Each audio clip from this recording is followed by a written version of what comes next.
you? Siobhan. Oh, this one. He's the same. Can you come a little closer? Siobhan. Okay. Rolling. Can you come in a little closer? Thank you so much. So you look divine this evening, and you've come out in the cold. Who are you wearing? Alexander Has a lot of like And who are you rooting for tonight? not for a lot of people Who are you rooting for because it tonight? stands out. That's why I love it. Who am I rooting for? Well, in the award season, coming up to the Oscars. Oh, I don't know. So many people I like. There's so many good performances. I'm not actually sure who's already been picked up, nominated. I've been seeing so many movies I've lost track, but I love Lars and the Real Girl. I don't think it's. I thought that he should get nominated, and I don't think he was. I love Javier Bardem, favorite of mine, and you know, it's just this strange competition thing with all these films that are so different. I always feel conflicted, but I think there were lots of good adult movies this year. And that's a nice change, isn't it? What can you tell us about the AARP and the awards tonight? Well, I don't really know much about it, but I just think it's a good idea to promote them because I certainly like to go and see them. And I always did. When I was little, I used to like adult movies. You know, more than, actually, probably more than kids' movies. You know, there's a time for everything, but I was always attracted to sort of psychological films with real characters, people who you could learn stuff about. And you just had a film at Sundance. What can you tell us about that? It's called Death in Love. It's quite heavy hitting piece. It's really tough. I was described as being truly ferocious, which is kind of well, I was supposed to be truly ferocious, but it's somehow when you read it, you go, oh, I guess I did it right. I looked horrible. I'm ferocious. That's why, oh Lord. Anyway, cleaned up after that. What can you tell us a little bit about what's happening in the younger generation of Hollywood right now, Britney Spears and some of those sorts of things?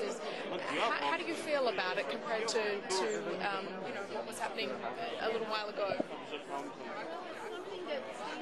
I think it's actually mind-blowing what's going on, just generally. But I think the world's gone nuts. So I'm not very proud of the way things are, I must say. I don't feel very proud of America, the way things are. Just complete lack of discipline and I think it makes America look really cheap. The mixture of all these young women just showing everything and behaving like wild things. I mean, we're all wild when we're young. There's some degree. This is just a matter of degree. I feel like all these kids have no parents, is what it feels like. There's no one looking after them, and I think that's really, really, really sad that no one is willing to be disciplinary for young people so they have something to emulate. You know, I really feel horrified by it. I feel really sorry for these girls too. I mean, and I wonder whether they have anybody they can trust to talk to and to put an arm around them. You know, someone genuine who's not self-interested. There's so much. I suppose I presume it'll pass this time, because if it goes on, it's hard to imagine. I think these are sort of, society goes through times when things are out of control, more than less. The 60s were pretty wild, but there was a sweetness to it. And this now feels kind of decadent to me, not in a good way. You know, and with all the politics of the world politics, it just seems to me, I know I sound judgmental, but I suppose I am judgmental about it, really. It's a bit like within a family, if people don't behave, things kind of snowball on each other, and you just take in a larger thing or across the world.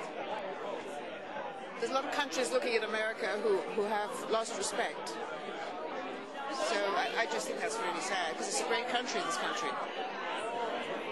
Do you have a message for Britney? What? Do you have a message for Britney? No, I don't have a message. No, I wish someone would give her some peace. She needs quiet. I'm sure she needs quiet. She needs, you know, a safe place where she can think. I'm sure she's a good girl underneath all this, you know, and she looks like a nice person. I just hope somebody gives her some peace.